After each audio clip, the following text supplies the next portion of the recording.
और कभी उसके दरवाजे से कोई भिक्षुक वापस नहीं लौटा। इतना उदार हृदय वाला, देगा ही कुछ न कुछ। पर पूर्व प्रारब्ध के अनुसार उनकी जो पत्नी थी उनका नाम था धुंधुली। पति का नाम आत्मदेव और पत्नी का नाम धुंधुली था। सुंदरी थी, कुलीन थी, पर लड़ाकू स्वभाव था, अपनी बात पे अड़ जाना। अब वो बड़े ज्ञानी थे, वेदज्ञ, वेद के ज्ञाता, इसलिए वो शांत रहते थे। लड़ाई घर में नहीं होती, वो लड़ने वाली ही बात करती थी, पर वो शांत रहते थे। जब घर में नहीं होती तो पड़ोसी से जाके भिड़ना, जरा जरा से कारण में। क्रूर स्वभाव, बकवादी स्वभाव, गृह कार्य में निपुण लेकिन कंजूस और झगड़ालू प्रारब्ध है। भोग विलास की कमी नहीं थी, खूब संपत्ति थी, घर बढ़िया सुंदर, परंतु सुख नहीं था। क्योंकि जब आत्मदेव घर में आते तो बस उपद्रव, लड़ाई झगड़ा, सब बड़ा नरक समझो। जिसकी घर में अशांति हो, झगड़ा होता हो, बड़ा नरक है। चैन से नमक रोटी खाए, प्यार से जीवे तो गृहस्थी धन्य। और खूब बढ़िया सब व्यवस्थाएं हैं, पर कलह, अशांति, मन नहीं मिल रहा एक दूसरे। ये बहुत धीरे धीरे अवस्था डल गई, कोई संतान ही नहीं हुई। बड़े बड़े पुण्य कर्म किए, खूब दान पुण्य किया, लेकिन संतान नहीं हुई। अब वो ब्राह्मण बड़े चिंतातुर हुए आत्मदेव की, जिसके संतान न हो तो फिर उसको पिंडदान कौन करेगा। गृहस्थी में विचार होता, कुल परंपरागत चलाने वाला तो कोई होना चाहिए। अब वो बड़े चिंतातुर हुए, हर उपाय करके हार गए थे। तो एक दिन उनके मन में आया कि एकांत जंगल में चलते हैं और अपने प्राणों को त्याग देते हैं। क्योंकि घर में जाओ तो कलह है, न कोई संतान है। अब क्या, सब कुछ करके देख लिया, बुढ़ापा आ रहा है, पुत्र तो हुआ नहीं, तो कम से कम पुत्र होता तो कुल परंपरा चलाने। अब क्या, वो ऐसी भावना में थे कि जीवन व्यर्थ है, जंगल को चल दिए। उधर एक सरोवर में प्यास बुझाने के लिए एक महान संत आ रहे थे। जब कोई धर्मात्मा पुरुष दुखी होता है तो भगवान अव्यक्त रूप से संतों से मिला देते हैं। वो सन्यासी महात्मा थे। ब्राह्मण देखा कि वो जब जल पी चुके तो जाके साष्टांग दंडवत किया, शास्त्रों का ज्ञान था, हाथ जोड़कर खड़े हो गए। तो कथम रोदसी विप्रत्वम काते चिंता बलियसी वदत्वम सब्बत सत्वरम मह्यम स्वस्य दुखस्य कारणम। ये लंबी लंबी सांसें खींच रहे हो, उदास खड़े हो, दुखी दिखाई दे रहे हो। देखने से तो लगता है कि तुम ब्राह्मण हो, क्योंकि तेजस्वी हो। क्या चिंता है तुम्हारी जो तुम जल्दी जल्दी श्वासें खींच रहे हो लंबी, और दुख प्रकट कर रहे हो। ब्राह्मण ने कहा, महाराज आखिरी उपाय आप हैं। वैसे तो मैं बताऊं, अपने जीवन से निराश हो चुका हूं। आपको देखा तो आशा बन गई। पूर्व जन्म का कौन सा प्रारब्ध मुझे पता नहीं, पर संतान योग नहीं। अब मेरे पितर गरम गरम आंसू चिंता जनित छोड़ रहे हैं, क्योंकि पिंडदान करने वाला हमारे कुल में कोई नहीं रहा, संतानें नहीं उत्पन्न हुई। बहुत दुखी हो गया हूं। सही बताऊं, मैं आम प्राण त्यागने आया हूं जंगल में। मेरा मन मुझे धिक्कारता है कि तुम्हारा सब कुछ बेकार जब संतान नहीं। और यहां तक कि मैं जिस गाय को पालता हूं वो भी बछड़ा नहीं देती, वो भी बांझ हो जाती है। यहां तक कि जो पेड़ लगाता हूं उसमें भी फूल फल नहीं आते। कितना मैं दुर्भागी हूं, बड़ा भागा हूं। अब मैं अपने प्राण त्यागने आया हूं। और फूट फूट कर रोने लगे।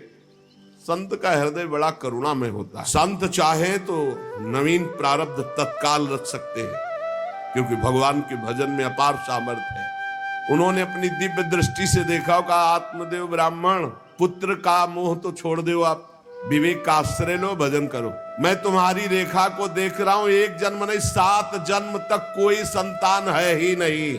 देखो, संतान के पीछे मत पड़ो। राजा सगर, महाराज अंग, बड़े बड़े संतान में बहुत दुख भोगे हैं। अब तुम भजन करो, जंगल में निकल आए, भजन करो, संतान की आशा छोड़ो। ब्राह्मण ने कहा कि मुझे उपदेश नहीं, ये उपदेश नहीं, सब पढ़ा हूं, मुझे पुत्र चाहिए, पुत्र देव, नहीं मैं आपके सामने अभी प्राण त्यागता हूं, मुझे पुत्र चाहिए। ब्राह्मण का ऐसा आग्रह देख करके सन्यासी जी ने कहा कि देखो, विधाता के लेख को कोई मिटा नहीं सकता। चित्रकेतु का चरित्र पढ़ के देख लेना। दैव जिसके उद्योग को कुचल देता है वो सफल नहीं होता है। तुम्हें पुत्र सुख नहीं है। उन्होंने कहा, फिर हम कह रहे हैं, बस अब पुत्र का आशीर्वाद दे ही दो, नहीं तो प्राण त्याग देंगे आपके सामने। सन्यासी जी ने देखा है तुम मानने ही वाले नहीं, तो उन्होंने योग बल से एक फल प्रकट किया। तपोबल से और कहा लो योग तो नहीं तुम्हारे पुत्र का, पर मैं ये फल देता हूं, अपनी पत्नी को खिला देना, इससे बड़ा ज्ञानी महात्मा पुत्र पैदा होगा। हमारी स्त्री 1 साल तक सत्य, शौच, दया, दान, ब्रह्मचर्य का पालन करे, 1 टाइम अन्न खाए, तो और ये फल पाने के बाद 1 वर्ष के बाद ऐसा महापुरुष प्रकट होगा जो तुम्हारा कल्याण भी कर देगा, तुम्हारे पितरों का भी उद्धार कर देगा। वो योगी राज सन्यासी फल दिए। अब तो आत्मदेव बड़े प्रसन्न हुए क्योंकि कामना पूर्ण हो गई। फल लेकर आए धुंधुली, उनकी पत्नी थी जो लड़ाकू स्वभाव की, बड़ा क्रूर स्वभाव, दुष्ट स्वभाव, वैसे ही क्रूर स्वभाव था। आके कहा हो भाग्य एक सन्यासी मिले, वो फल दिए और उन्होंने नियम बताया है कि 1 साल तक सत्य बोलोगी, पवित्र रहोगी, दूसरों को दान करोगी, एक समय तुम अन्न खाओगी और बहुत शुद्ध स्वभाव वाला महात्मा बालक पैदा होगा, ये फल खा लो। तो उन्होंने कहा कि फल तुरंत थोड़ी खाया जाता, नहा धो के बड़े पवित्रता से खाया जाता, लाओ और जाओ आप निश्चिंत रहो। बोलने अगर हमारे सामने पाल, तुम्हें विश्वास नहीं, वो डरते भी थे, घर के बाहर हो गए। अब वो कुटिल स्वभाव की थी, क्रूर स्वभाव की, उन्होंने अपनी बहन को बुलाया और रो रो के कहने लगी कि बहन मुझे बड़ी चिंता हो गई, समस्या आ गई। क्या? बोले पंडित जी जो ये फल लाए हैं, फल से गर्भ रह जाएगा। पहले तो नियम बता गए हैं कि 1 साल तक झूठ नहीं बोलना, पवित्र रहना है और दूसरों को दान देना, एक समय अन्न खाना है। अब हम तो बड़ी भयभीत हैं कि जब पेट में गर्भ बढ़ेगा तो भोजन कम हो जाएगा, पेट बढ़ेगा तो भोजन कम हो जाएगा। ये तो मैंने कर नहीं सकती क्योंकि 3 बार तो हमको अच्छा भोजन चाहिए, पंडित जी का 1 बार खाना, ये तो हो नहीं सकता। अच्छा गर्भ बढ़ा, पेट बढ़ा, खाया पिया जाएगा नहीं, बहुत परेशानी उसमें लगेगी। और कहीं दैववश से अगर डाकू आ गए तो भाग भी नहीं पाऊंगी।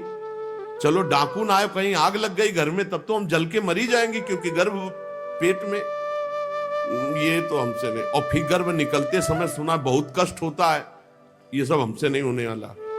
देखो एक क्रूर स्वभाव की नकारात्मक सोच। और कहीं प्रसव काल में गर्भ टेढ़ा हो गया तो हम तो मरी जाएंगे, ये तो हमसे नहीं होगा। और अगर गर्भ हमारा बड़ा होने लगा और घर में ननद आ गई, सब माल मता समेटती रहेगी, हम तो कुछ लड़ ही नहीं पाएंगे क्योंकि लड़ने लायक नहीं रहेंगी। ये सब विचार करके उसका, ये सब हमसे नहीं होने वाला। तो उनकी बहन ने कहा सोच क्यों करती हो? ठीक इसी समय हमें अनुभव हुआ है 2-4 दिन में, इसी महीने में, कि हमारे पेट में है, तुम हमारे पति को धन दे देना और गर्भवती का नाटक करो, जब हमारे बच्चा होगा हम तुम्हारे यहाँ पहुंचा देंगे, हम अपने यहाँ शोरगुल कर देंगे, बच्चा मर गया, कौन देखने आता है, और पति को पैसा दे देना। हाँ ये तो बढ़िया बात रही, बढ़िया विधान बन गया, जैसे को तैसे मिले तो बढ़िया विधान बन गया।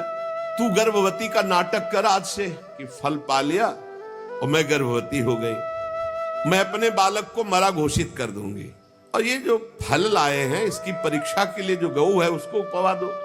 जैसा उनकी बहन ने कहा था वैसे धुंधुली ने सब कर दिया। देख लो, कहा था स्वामी जी ने तुम्हारे 7 जन्म बालक नहीं, तो देखो बुद्धि कैसी खराब हुई, गाय को पकड़ा। अब जब उसकी बहन के पुत्र हुआ तब तक वो कपड़ा वपड़ा पेट में लगा के नाटक करती रही होगी कि हमारे गर्भ है। फिर एकदम घोषणा कर दी जब वो पुत्र रातों रात पहुंच गया, ये हमारे संतान हो गई। उसके पिता को अच्छा धन दे दिया, वो धुंधुली को ला करके बहन का बेटा दे। आत्मदेव तो बहुत आनंद हो गए, जान न जाए नारी गति भाई, उनको क्या पता कि घर में क्या रहस्य हुआ। वो तो बहुत सुखी हो गए कि संत भगवान के द्वारा दिए हुए फल से हमारे पुत्र हो गया। बड़ा आनंद, बड़ा उत्सव मनाया, बालक के जात कर्म संस्कार कराए, खूब दान पुण्य किया, मांगलिक कृत्य किए। धुंधुली ने अपने पति से कहा पता नहीं क्या कारण है, मेरे वक्षा स्थल में दूध तो है नहीं और अभी नया बालक है, बिना माँ के दूध के जीवित नहीं रहेगा, तो हमारी बहन के बालक हुआ था पधार गया है, उसको बुला ले क्या? अरे उन्होंने कहा बिल्कुल बुलाओ, हम और पैसे देंगे, स्वागत करेंगे, हमारा बच्चा पुष्ट होना चाहिए। बहुत बुद्धि लगाते क्रूर स्वभाव के लोग, कैसा एकदम फिट कर लिया विधान। अब उसको बुला लिया बालक का पालन पोषण करने के लिए पैसे के लिए, और वो असली माँ तो वही है ही है। पुत्र की रक्षा के लिए जो जो कहा आत्मदेव ने वो सब स्वीकार कर लिया। 3 महीने इस बालक के व्यतीत होने के बाद, उन्होंने कहा था 1 साल बाद होगा, 3 महीने व्यतीत होने के बाद गौ के बच्चा हुआ मनुष्याकार, केवल कान गौ के, पूरा मनुष्याकार, सर्वांग सुंदर, दिव्य तेजो में स्वर्ण की सी कांति। क्योंकि वो योगी के तप का, ब्राह्मण देवता नाच पड़े कि भगवान जब दिए तो कितना आनंद, घर में भी बच्चा और गौ के भी बच्चा ही हुआ। खूब संस्कार करके मंगलदान, बड़े प्रसन्न है। सब लोग कहते हैं आत्मदेव का देखो कैसा भाग्य बदला कि घर में भी पुत्र हुआ, गौ के भी पुत्र हुआ, बछड़ा नहीं, केवल कान भर। कैसे आश्चर्य की बात, दिव्य बालक उत्पन्न हुआ। पर इस गुप्त रहस्य का किसी को पता नहीं। आत्मदेव ने देखा कि बालक पूरा मनुष्याकार, केवल कान, गाय के तो नाम रखा गोकर्ण। और धुंधुली ने किसी शास्त्रीय पद्धति से नहीं, अपनी पद्धति से, हमारा नाम धुंधुली तो हमारे लड़के का नाम होगा धुंधकारी, उसका नाम रखा धुंधकारी। कुछ काल व्यतीत हुआ, दोनों जवान होने लगे। गोकर्ण में पूर्ण वैदिक सिद्धांत, धर्म पूर्वक, बड़े ज्ञानी महात्मा, और धुंधकारी पूर्ण दुष्ट, शौचाचार का तो नाम भी नहीं था पवित्रता का धुंधकारी में। खान पान पशुओं वाला, क्रोध नाक में चढ़ा, गंदी वस्तुओं से प्यार करने वाला, बहुत ही गंदा स्वभाव, चोरी बचपन से, द्वेष, पीट देना, लड़ाई करना, ये उसका चलते स्वभाव। दूसरों के खेती में आग लगा देना, घरों में आग लगा देना, गौशाला में आग लगा देना। जैसे किसी का बालक खेल रहा है, आसपास देखा कोई, उठाया कुएं में फेंक दिया।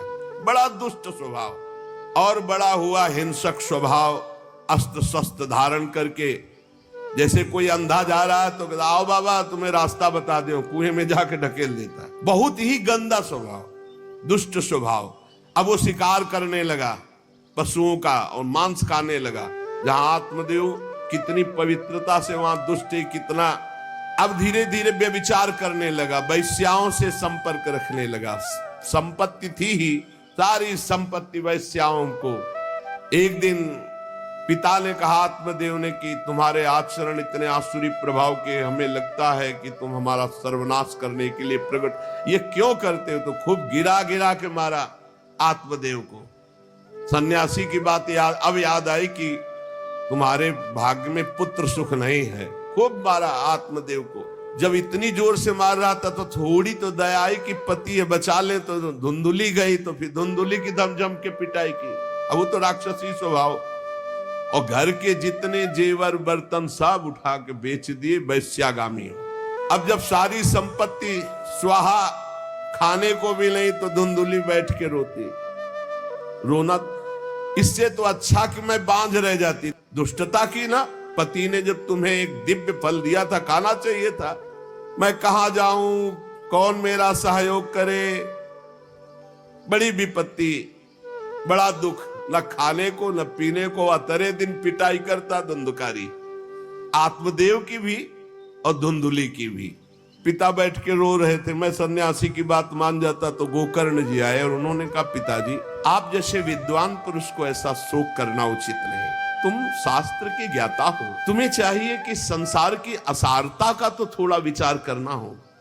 ये दुख रूपी मोह में फंसकर आप एक अज्ञानी पुरुष की तरह रो रहे हो, पिट रहे हो।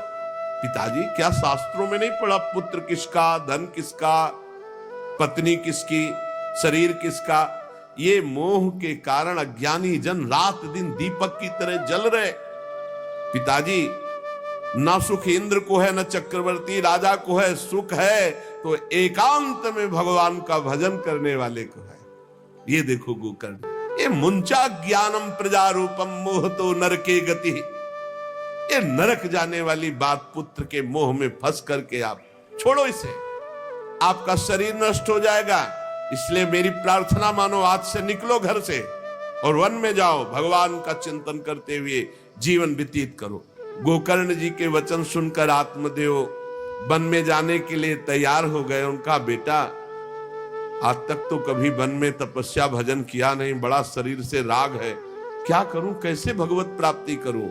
तो देहे स्थिमांसि रुधिरे भिमतिम त्यजत्वम जाया सुतादिषु सदा ममतां विमुञ्च पश्यानिशं जगदिदं क्षणभङ्गनिष्ठं वैराग्य राग रसिको भव भक्ति निष्ठा धर्मं भजस्व सततं त्यज लोक धर्मान् सेवस्व साधु पुरुषान् जहि काम तृष्णाम् अन्यस्य दोष गुण चिंतनमासु मुक्त्वा सेवा कथा रसमहो नितराम पिबत्वम। संत समागम कभी व्यर्थ नहीं होता। देखो, संत समागम का फल है गोकर्ण जी। गोकर्ण जी ने कहा, पिताजी, जिस शरीर को आप मैं मान रहे हो, आप मैं नहीं हो। ये शरीर हड्डी मांस रुधिर का पिंड है, इसे आप मैं मानना छोड़ दें। आपकी स्त्री, आपका पुत्र, ये कभी आप मत माने। ये आपके नहीं थे, न पहले और न बाद में, बीच में भास रहे कि आपके हैं। ये संसार रात दिन नाश को प्राप्त हो रहा है, क्षण भंगुर है। किसी भी कोई वस्तु में ममता मत करो, यहां कुछ स्थायी नहीं है, सब नष्ट होने वाला है। बस एकमात्र वैराग्य रस के रसिक होकर भगवान की भक्ति में लग जाओ। कैसे भक्ति करें? धर्मम भजस्व सततम, सदैव धर्म का भजन करो। कौन सा धर्म? बोले त्यज लोक धर्मान, लोक धर्म का त्याग करके भागवत धर्म का आश्रय लो। भागवत धर्म का आश्रय कैसे प्राप्त होगा? बोले सेवस्व साधु पुरुषान, सदैव संत पुरुषों का संग करो, उनकी सेवा करो। उनके संग से, उनके वचनों से, उनकी कृपा से तुम्हारे हृदय में भागवत धर्म का परिचय जागृत हो जाएगा, तुम महाभागवत हो जाओगे। पर संतों का सेवन करने के लिए जो सबसे बड़ा दोष है, काम और तृष्णा, ये नई संतों के पास टिकने देती। इसलिए जही काम तृष्णाम, कामना और भोगे हुए भोगों को जो भोगने की इच्छा, तृष्णा, इनका त्याग करके संत संग करो। और जब संत संग होने लगे तो सावधान हो जाओ। अन्यस्य दोष गुण चिंतन मासु मुक्त्वा, दूसरे के गुण दोषों का चिंतन न करके श्री भगवान का चिंतन करे, भगवान की सेवा करे, भगवान की कथा लीला सुने, तो उसको नित्य भगवत धाम की प्राप्ति हो जाती है। हे पिताजी, शरीर से मैंपन छोड़ दीजिए और शरीर संबंधियों से मेरापन छोड़ दीजिए और भागवत धर्म का आश्रय लेकर संत समागम कीजिए। सदैव संतों की सेवा, भगवत सेवा, नाम जप, लीला कथा, श्रवण गायन, इसी से भगवत प्राप्ति हो जाएगी। बस उसी समय गोकर्ण को मन से प्रणाम करके कि भगवान गुरु रूप से इसी रूप में आकर मुझे उपदेश दे रहे हैं, उसी समय आत्मदेव जी ने तो घर छोड़ दिया और वन की यात्रा की। 60 वर्ष की आयु हो चुकी थी, पर ज्ञान था शास्त्रों का। बड़ी निष्ठा से अपनी बुद्धि को समेटा संसार से और रात दिन भगवान के चिंतन में लगा दिया। भगवान के चिंतन और भागवत के 10वें स्कंद का रोज पाठ, पूरा जो भागवत का 10वां स्कंद श्री कृष्ण लीला चरित्र से भरा हुआ है, पूरा पाठ और निरंतर नाम जप, इसके प्रभाव से श्री कृष्ण चंद्र की प्राप्ति हुई गोकर्ण जी के उपदेश से आत्मदेव की। अब जब पिता बन को चले गए तो और छूट, वैसे मानता तो था ही नहीं, पर और छूट हो गई। अब धुंधकारी ने उठाई लाठी डंडा, जो धुंधुली की डट के पिटाई की और कहा, बता धन कहाँ है? अब जितना धन था तो सब ले गए। फिर जलती हुई लकड़ी लुकाठी, उससे बता धन कहाँ है? किसी तरह वो छूट पाई तो भागते हुए जाकर कुएं में गिरकर अपने शरीर को नष्ट कर दिया कि रोज की पिटाई से अच्छा एक बार दुर्गति को प्राप्त हुई। धुंधुली दुर्गति को प्राप्त हुई, पति आत्मदेव श्री कृष्ण चंद्र को प्राप्त हुई। योगनिष्ठ गोकर्ण जी ने जब देखा कि धुंधकारी का आतंक बढ़ रहा है तो उन्होंने छोड़ दिया।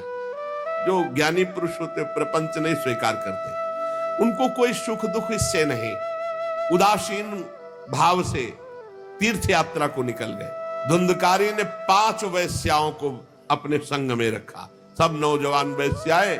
अब उनके लिए पशुओं का मांस चोरी करके उनकी मनोकामनाएं पूरी करना। बुद्धि भ्रष्ट थी, आचरण भ्रष्ट थे, क्रूर कर्मा। एक दिन उन वैश्याओं ने कहा कि हमको तो हार नहीं पहनाया आज तक, कामना होती है। अब 5 को हार लाने के लिए तो बहुत रुपया चाहिए। मौत की भी उसको कोई भय नहीं रह गई थी। वो जिसको देखता काट करके जो मिलता धन एकत्रित करके 5 के लिए सुंदर आभूषण हार। अब हिंसा में उतरा जो तो उसके लिए क्या। स्त्रियों ने सोचा कि नित्य नवीन चोरी करता है, आज हमने हार के लिए कहा तो 5 के लिए व्यवस्था कर दिया। पकड़ा जाएगा, जब ये पकड़ा जाएगा तो राजा इसे फांसी देंगे, तो हमको भी 5 को फांसी मिलेगी। मरना तो है ही है ना इसे। 5 ने विचार किया मरना तो है ही, राजा फांसी देगा तो हम ही फांसी दे देती है, तो कम से कम हम तो बच जाएंगे। बुरे कर्म का बुरा ही परिणाम होता है, कुछ भी कोई कर ले। धुंधुली कुएं में शरीर त्याग करके दुर्गति को प्राप्त हुई। ये जब जिन वैश्याओं के लिए प्राणों की बाजी लगा करके सब कुछ ला रहा, जानते उनका प्लान क्या बना कि ये चोरी करता है, पकड़ा जाएगा, फांसी की सजा होगी, मारा ही जाएगा, और जब ये पकड़ा जाएगा तो हम भी पकड़ी जाएंगी, तो फांसी की सजा इसको होगी, तो वही हम दे देती है, तो हम तो बच जाएंगी और सारा धन लेके रात्रि में निकल लेंगी 5 ने गुप्त रूप से ऐसा संकल्प बना लिया। धुंधकारी सो रहा था, 5 गए। अब 5 हैं, हाथ पैर 4 ही तो है, पैर 2 और 2 हाथ, 4 उसमें लद गए और एक जो है रस्सी से पूरा चारपाई पे बांध दिया। और जब उसकी आंख खुली तो रस्सी गले में डाल करके फांसी लगा रही पड़े पड़े। पर वो बहुत पापी आदमी, जल्दी मरने वाला तो था नहीं, खूब गला दबाया। अब बड़ी चिंता हुई वैश्याओं को कि अगर मरेगा नहीं तो हमें काट डालेगा ये। तो रसोई से जो कोयला जला हुआ आग था उसके मुंह में बगार बगार के शमशी से, अरे पापी की बहुत दुर्गति होती। दहकते हुए अंगारे उसके मुंह में और खूब कस के गला दबा, छटपटा कर पीट पीट के मार डाला धुंधकारी को। और उसके शरीर को वहीं घर में एक गड्ढा बना के 5 ने गाड़ दिया। और वो सारा माल मता पैसा सब कुछ उनको पता था। स्त्रीणाम नैतु विश्वासम दुष्टानाम कारेत बुधा विश्वासे यह स्थितो मूढ़ा स दुःखै परिभूयते। शास्त्र कहता है जो व्यभिचारिणी दुष्ट स्वभाव वाली, जो केवल अर्थ पर दृष्टि रख करके धर्म का त्याग करने वाली है, स्त्रीणाम नैतु विश्वासम दुष्टानाम कारेत बुधा। ऐसे दुष्ट आचरण, चाहे स्त्री चाहे पुरुष, ऐसे दुष्ट आचरण वाले को कभी विश्वास पात्र नहीं बनाना चाहिए। और दूसरी बात करें, विश्वासे या स्थितो मूढ़ा सा दुखा परिभूयते। जो विश्वास करेगा अंत में मारा जाएगा, पर विश्वास पक्का हो जाएगा। क्यों? सुधामयम बचो अमृतमय वचन, विश्वास हो जाए। सुधामयम बचो यासाम कामिनाम रसवर्धनम। हृदय में काम रसवर्धन, हृदयम क्षुरधाराभाम प्रियः को नाम योषिताम। बहुत सावधान। उन दुष्ट स्त्रियों ने बहुत तरह से मार मार करके धुंधकारी, मुंह में अंगारा, गले में रस्सी, मार डंडों से मार मार के मार डाला।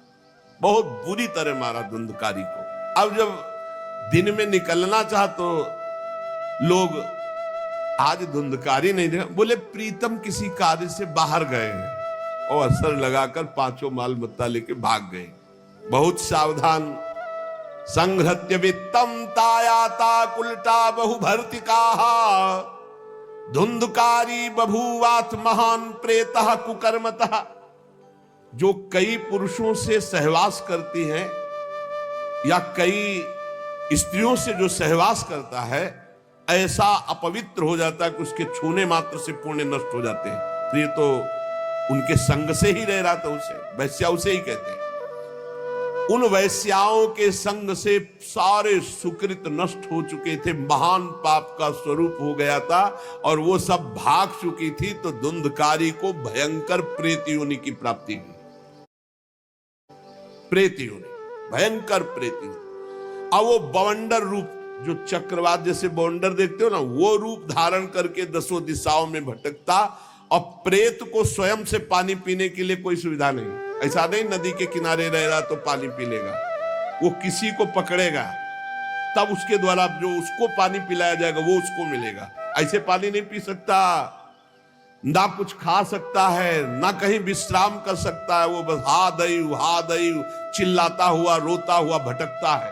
प्रेत योनि बड़ी भयानक होती है। जब तीर्थ यात्रा करके गोकर्ण जी लौटे तो सुना कि धुंधकारी का लापता और मार डाला गया। तब उन्होंने फिर गए और वहां पिंडदान किया धुंधकारी के लिए भी। बड़े महात्मा थे गोकर्ण, श्राद्ध किया और काफी तीर्थों में मंत्रानुष्ठान किया कि इसका कल्याण हो जाए। ये सब करके लौट आए अपने पिता आत्मदेव के घर में। रात्रि में कोई देख ना पावे इसलिए सीधे अपने घर में गए और शयन किया।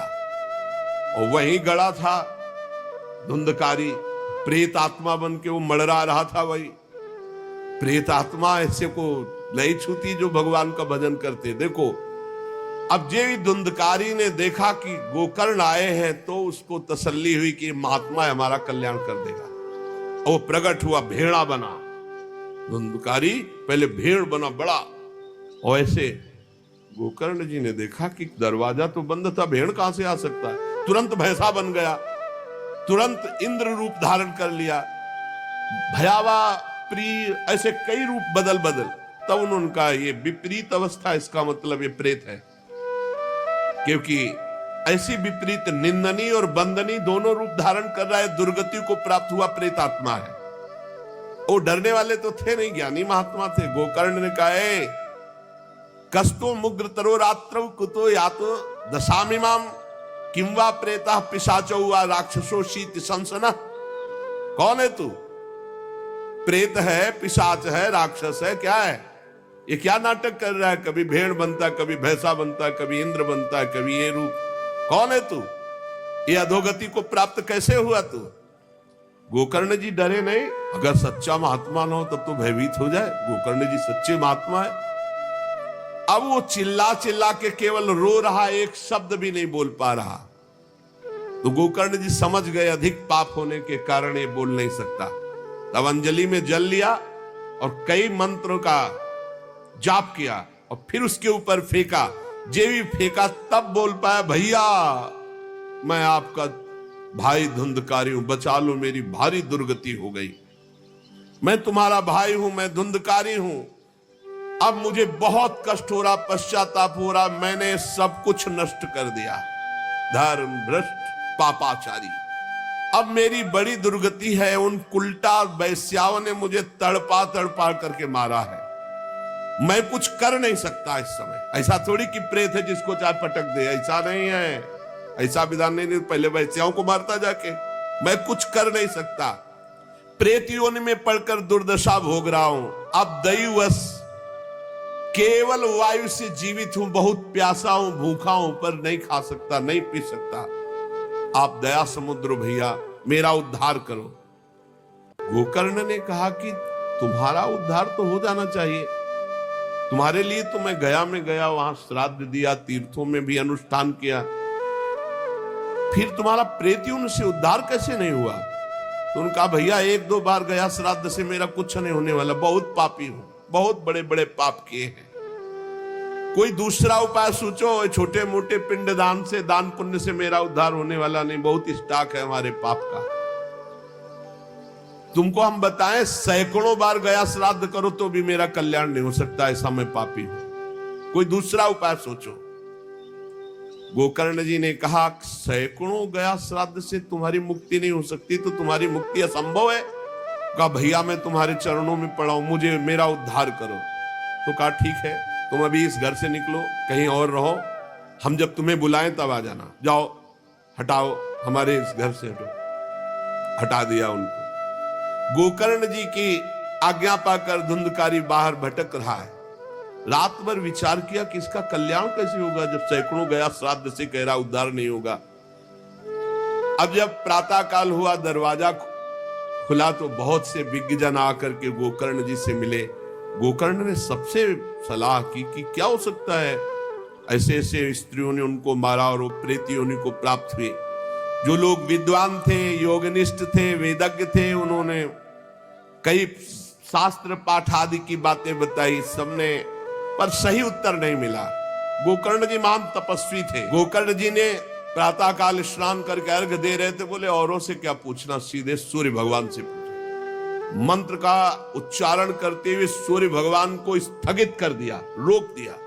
बहुत बड़ी मंत्रों में तथा सर्वै सूर्य वाक्यम तन्मुक्तो स्थापितम परम गोकर्णा स्तंभनम चक्रे सूर्य वेगस्य वै, तथा सूर्य की गति को रोक दिया। और तुभ्यम नमो जगत साक्षिन ब्रूहि में मुक्ति हेतुकम। अब हम किससे पूछे, आप ही बताओ। हे जगत साक्षी भगवान सूर्य, धुंधकारी का उद्धार कैसे हो सकता है? आप कृपा करके बताइए कि धुंधकारी की मुक्ति कैसे हो सकती। गोकर्ण की ये प्रार्थना सुनकर भगवान सूर्यदेव ने कहा, श्रीमद् भागवत महापुराण नियम पूर्वक सुनाओ, निश्चित उसकी मुक्ति हो जाएगी। सप्ताह पारायण 7 दिन में पूरी भागवत श्लोक सहित सूर्य भगवान की आज्ञा सबने सुनी, गोकर्ण जी ने भी सुनी। बहुत सरल उपाय। गोकर्ण जी ने निश्चय किया, मैं स्वयं सुनाऊंगा और उसका उद्धार करूंगा। अब तो कथा का समय निश्चित किया। बहुत से लोग कथा सुनने के लिए वहां पहुंचे। जब सुना कि भगवान की कथा सब पापों का नाश कर देती है, तो बहुत से लोग, पापी पुण्यात्मा जो भी, सबको बैठने की उचित व्यवस्था की गई। एक 7 गांठ का बांस जो सीधा था, आवाहन किया धुंधकारी का और कहा इस पे बैठ जा, तू भी कथा सुन। तो सीधे 7 गांठ के बांस पर धुंधकारी जाकर के बैठ गया, छिद्र में वायु रूप होकर, क्योंकि बाहर कहीं स्थित नहीं रह सकता, चलायमान तो बैठना है। गोकर्ण जी ने एक वैष्णव को मुख्य श्रोता बनाया और प्रथम स्कंद से स्पष्ट स्वर में कथा सुनानी प्रारंभ की, श्लोक और अर्थ। सायंकाल को विश्राम दिया तो एक बड़ी विचित्र बात हुई। सभासदों के देखते देखते एक बांस में तड़ तड़ की आवाज हुई, एक गांठ फट गई। दूसरे दिन कथा हुई, दूसरी गांठ, तीसरे दिन तीसरी गांठ, 7 दिनों में 7 गांठें फाड़ करके धुंधकारी परम पवित्र दिव्य रूप, भगवत पार्षद रूप धारण करके प्रकट हो गया। धुंधकारी का श्याम वर्ण पीतांबर धारण के, तुलसी की माला, सिर पर मनोहर मुकुट, कानों में कमनी कुंडल, सामने आकर गोकर्ण को प्रणाम किया और कहा, भाई अब मैं भगवत पार्षद बन गया, प्रेत योनि से मुक्त। 7 दिन में भयंकर पापात्मा धुंधकारी श्री भगवान की चर्चा सुनने के कारण भगवत स्वरूप हो गया। ओहो, कितना प्रेत पीड़ा मैं सह रहा था, एकमात्र श्री कृष्णचंद्र की लीला कथा सुनने मात्र से मैं भगवत स्वरूप हो गया हूं। भैया मैं कैसे आपका उपकार, मैं निंदनीय से निंदनीय पाप कर्म करने वाला कैसा उज्जवल स्वरूप प्राप्त कर लिया। भला मोह पूर्वक लालन पालन करने वाले शरीर को जो हष्ट पुष्ट करते हैं, उन्होंने भगवान का नाम जप नहीं किया, चर्चा नहीं सुनी, तो जीवन किस काम का? इसके पोषण के लिए पाप कर्म कर रहे हो और वृद्धावस्था आने वाली परिणाम में दुख, रोगों का दुख, भोगों की कामना का दुख, क्या क्या दुख, इसकी क्या गति होगी? गाड़ दिया जाएगा या जला दिया जाएगा। ऐसे मनुष्य शरीर को प्राप्त करके भगवत प्राप्ति नहीं की तो जीवन व्यर्थ चला गया। अरे जो अन्न प्रातः काल पकाया जाता है, दूसरे दिन सड़ जाता है, उसी अन्न से इस शरीर का पोषण होता है, 6 घंटे में मल बना के निकाल देता है। ये शरीर कहीं अविनाशी है क्या? नाशवान शरीर है।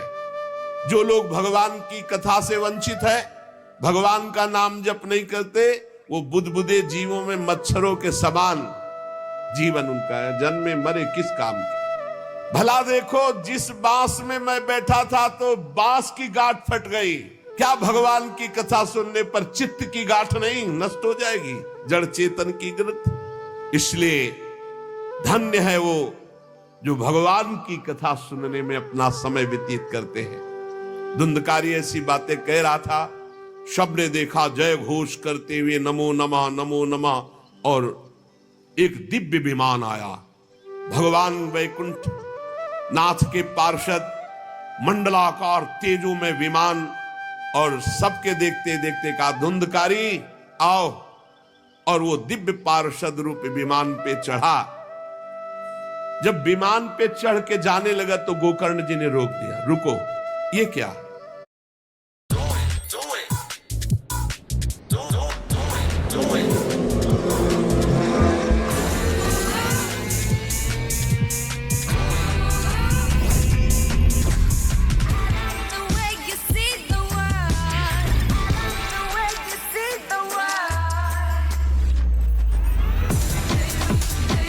Moto G35 5G, segment's fastest 5G phone, extra है।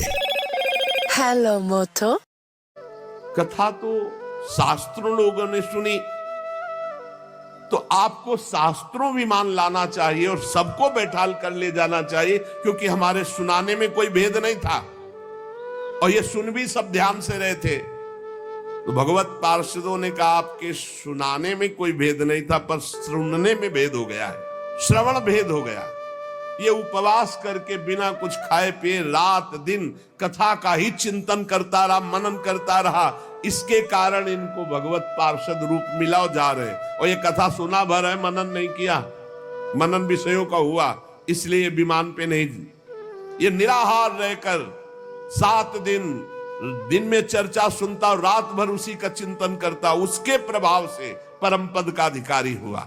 इसलिए जो मननहीन हैं, जिनको गुरुवचनों पर विश्वास नहीं है, जो कथा में चित्त की एकाग्रता नहीं है, वो फल भेद हो गया, वो भगवान के दिव्य धाम में एक बार में नहीं जा सकते। गोकर्ण जी आपको तो लेने के लिए स्वयं गोलोक बिहारी आएंगे, यूं कह करके विमान अंतर्ध्यान हो, अर्थात चले गए। गोकर्ण जी ने समस्त श्रोताओं से कहा बिना तुम्हें विमान में बैठा ले मुझे चैन नहीं। सावन के महीना में हम फिर अनुष्ठान करेंगे, सब लोग कथा सुनो और सच्चे नियम से रहो, उसका मनन करो। ऐसा ही किया, सब लोग उपवास करके अल्पाहार करके कथा सुने और जे ही 7 दिन में कथा की समाप्ति हुई तो भगवान के बहुत से पार्षद विमान लेकर आए और जितने कथा सुनने वाले थे सबको परम धाम ले गए। और भगवान ने गोकर्ण जी को स्वयं गोलोक बिहारी हृदय से लगाया, जे भी हृदय से लगाया तो गोकर्ण भगवत स्वरूप हो गए। वही किरीट श्यामवर पीतांबर धारण किए हुए कुंडल आदि से विभूषित। यहां तक कहते हैं कि उस कथा में सुनने में जो कुत्ते भी बैठे थे वो भी गोकर्ण जी की दृष्टि पड़ने पर विमान पर बैठकर भगवत धाम को गए। भक्तवत्सल भगवान श्री कृष्ण इतने गोकर्ण जी पर प्रसन्न हुए कि तुमने सबको कथा सुनाकर मंगल अनुष्ठान। इसलिए गोकर्ण जी जिस जिसको चाहा, मालूम कथा सुनकर कुत्ता मनन तो नहीं कर सकता, लेकिन गोकर्ण जी ने मनन किया कि ये कुत्ता भी कथा में बैठा था, इसका भी भगवत उद्धार हो जाए। ये आप इसीलिए आसपास जो ये जीव जंतु सब भगवत स्वरूप हो जाते हैं। बड़े बड़े सिद्धों को जो गति नहीं मिलती। राधा वल्लभ श्री हरिवंश, अगर आप अंत तक देख रहे हैं तो धन्यवाद। जितने भी लोग देख रहे हैं लाइक शेयर सब्सक्राइब जरूर कीजिए। इस चैनल पर हम नए नए संतों के और महाभक्तों के चरित्र भक्तों के चरित्र लाते रहेंगे। अगर आपको ये धुंधकारी का उद्धार कथा पसंद आई होगी लाइक शेयर सब्सक्राइब जरूर कीजिए। सभी लोगों को राधे राधे। भगवान की लीला कथा सुनने से गोकर्ण जी के प्रभाव से धुंधकारी सहित समस्त श्रोताओं को भगवत धाम की प्राप्ति हुई। शेष चर्चा आगे। श्री राधा वल्लभ लाल की जय। पर इतने सारे स्टार्स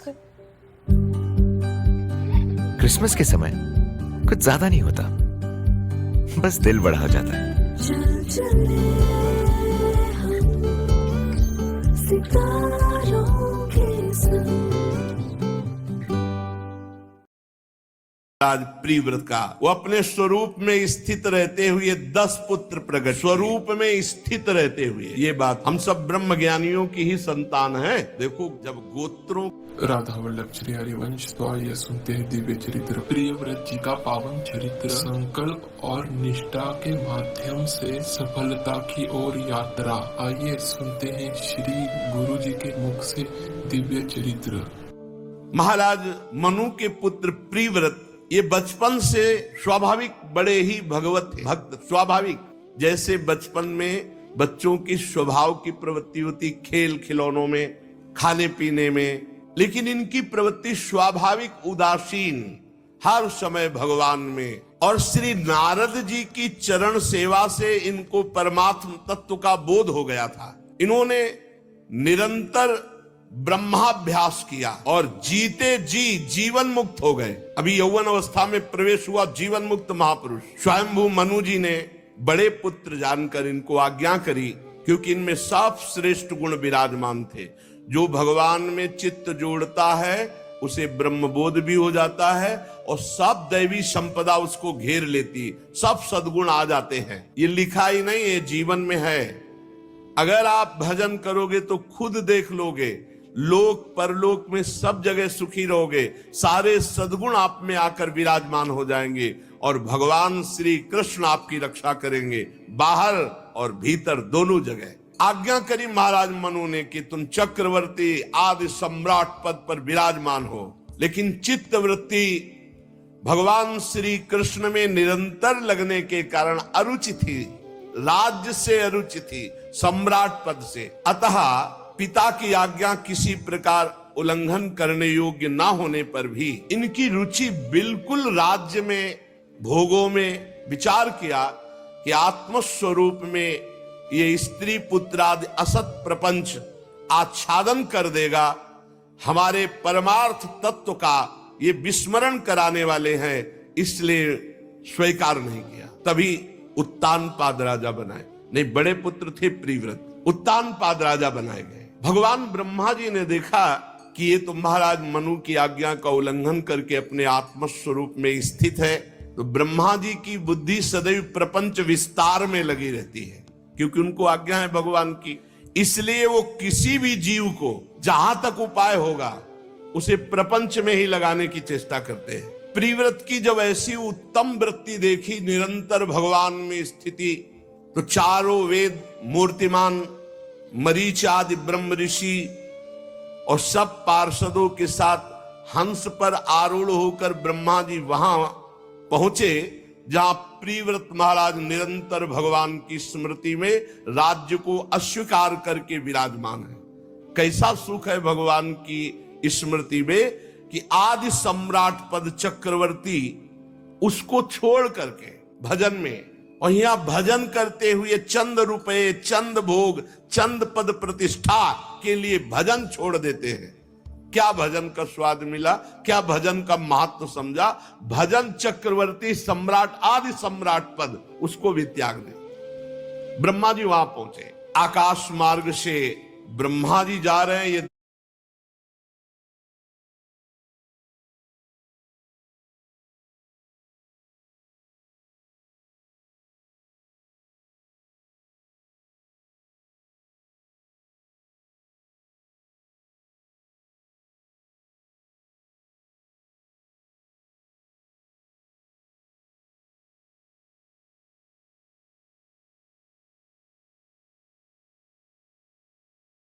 देखकर देवराज इंद्र आदि सब ब्रह्मा जी का प्रधान देवता, सिद्ध गंधर्व साध्य चारण मुनिजन सब ब्रह्मा जी का स्तवन, क्योंकि ब्रह्मा जी सृष्टि के सबसे बड़े पद पे विराजमान, परमेष्ठी पद पे।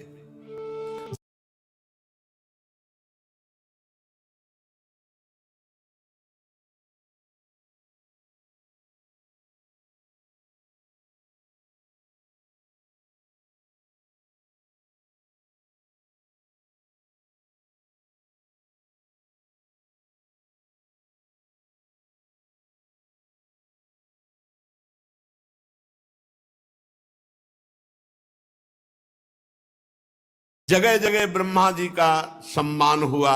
वो प्रिव्रत के पास पहुंचे और प्रिव्रत उस समय नारद जी के साथ, अपने गुरुदेव नारद जी के साथ आत्मविद्या का ही मनन कर रहे थे। ब्रह्मा जी जो ही पहुंचे, उनके वाहन को देखकर देवर्षि नारद जी खड़े हो गए। हमारे पिता ब्रह्मा जी पधारे। स्वयंभू मनु प्रिव्रत सब ब्रह्मा जी का सम्मान किया, अर्घ बंदन आदि। नारद जी ने अनेक प्रकार से ब्रह्मा जी का स्तवन पूजन किया। ब्रह्मा जी ने प्रिव्रत पर दृष्टि डाली और कहा, बेटा वैसे तुम सत्य सत्य सिद्धांत में लगे हो, पर मेरी बात सुनो, अप्रमेय श्री हरि के प्रति किसी को दोष दृष्टि कभी नहीं करनी चाहिए। जब त्रिलोकी के सबसे बड़े पद में विराजमान ब्रह्मा जी ने परम भागवत प्रिव्रत से ऐसा कहा, तो प्रिव्रत ने नम्रता पूर्वक सर झुका लिया और कहा, जो आज्ञा, बड़ों की आज्ञा का पालन करना ही हमारा परम कर्तव्य है। तब स्वयंभू मनु ने प्रसन्न होकर ब्रह्मा जी की विधिवत पूजा की। इसके पश्चात मनवाणी के विषय अपने आश्रय सर्व व्यवहारातीत भगवान श्री हरि का चिंतन करते हुए ब्रह्मा जी अपने लोक को चले गए। प्रिव्रत और नारद जी उसी दिशा को नमस्कार किया। मनु जी तो बड़े प्रसन्न हो गए, क्योंकि अब प्रिव्रत महाराज गृहस्थाश्रम में प्रवेश होने के लिए राजी हो गए। संपूर्ण भूमंडल का चक्रवर्ती सम्राट पद प्रिव्रत को सौंप दिया और महाराज मनु इस विष से भरे हुए विषैले गृहस्थाश्रम को छोड़ करके भगवान के भजन के लिए, ये विष से भरे हुए विषैले गृहस्थाश्रम, अगर भजन ना हुआ तो बहुत ही दुर्गति होती है। वह ये लड़का बच्चा परिवार लाभ हानि, ऐसा छोटी छोटी वस्तुओं में प्रिय संबंध, कैसा कैसा कैसा व्यवहार मंद बुद्धि हो जाती है। ये गृहस्थाश्रम विषय विष से भरा हुआ है। अगर भगवान का भजन नहीं हुआ तो जीवन पूरा का पूरा व्यर्थ चला जाता है, पूरा का पूरा। संपूर्ण जगत बंधन से छुड़ाने में अत्यंत समर्थ हैं भगवान। सबसे बड़ी बात उसी की होती जो भजन कर ले, नहीं तो भजन नहीं तो फिर जीवन व्यर्थ। संपूर्ण जगत को बंधन से छुड़ाने में अत्यंत समर्थ है एकमात्र भगवान। और जो भगवान का निरंतर भजन करता है उसके रागमल का नाश हो जाता है। रागमल नष्ट हुआ तो द्वेष है नहीं, राग से ही द्वेष है। प्रजापति विश्वकर्मा की पुत्री बर्हिष्मति से विवाह हुआ महाराज प्रिव्रत का। वो अपने स्वरूप में स्थित रहते हुए 10 पुत्र प्रकट किए, स्वरूप में स्थित रहते हुए। ये बात है, हम सब ब्रह्म ज्ञानियों की ही संतान हैं। देखो, जब गोत्रों को देखो तो कोई ब्रह्म ऋषि ही होगा। तो ऐसा नहीं कि जो ब्रह्म प्राप्त हो जाता है या भगवत प्राप्त हो जाता है वो सब नहीं, भगवत प्राप्तों से ही गृहस्थी चली है। ये जो गृहस्थी हुई है ये भगवत प्राप्त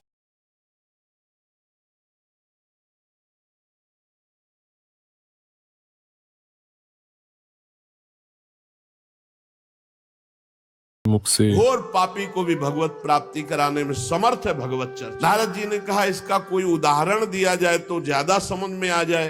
तो उनका हम तुम्हें एक प्राचीन इतिहास सुनाते हैं। पूर्व काल में तुंगभद्रा नदी के तट पर एक अनुपम नगर बसा हुआ था। उसमें सभी वर्णों के लोग अपने अपने धर्माचरण करते सत्य में तत्पर रहते थे। उस नगर में समस्त वेदों का ज्ञाता, श्रौत स्मार्त कर्मों में निपुण एक ब्राह्मण रहते थे जिनका नाम था आत्मदेव। तेज तो ऐसा था मानो दूसरे सूर्य भगवान